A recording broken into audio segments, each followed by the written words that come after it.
कुछ standard limits हैं जिन्हें आप यूज करके सीधे डायरेक्टली अप्लाई करेंगे और अपने रिजल्ट्स डायरेक्टली अचीव करेंगे।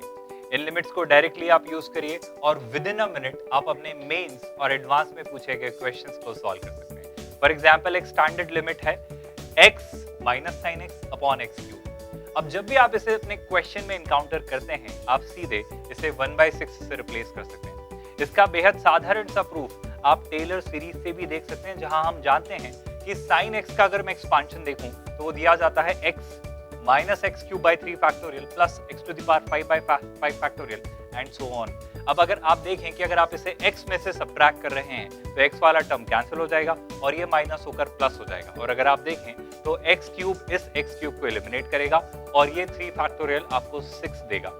बाकी सारी टर्म्स में x होने के कारण जब x 0 को अप्रोच करेगा तो सारी टर्म्स 0 हो जाएंगी and finally you will be left with minus of -1/6 यानी प्लस 1/6। इस तरीके से कुछ और स्टैंडर्ड लिमिट्स हैं जिनके रिजल्ट्स आप डायरेक्टली यूज करके यूटिलाइज कर सकते हैं अपने एग्जामिनेशन हॉल में और डायरेक्टली अपने क्वेश्चंस को क्विकली अटेम्प्ट करके खत्म कर सकते हैं। जैसे आपका दूसरा क्रूशियल रिजल्ट होगा x minus 10x upon x cube. याद रखिए, हमेशा आप टेलर सीरीज से या लॉपिटल रूल जैसे भी इसे प्रूव करना चाहें, that is not a matter of concern for us.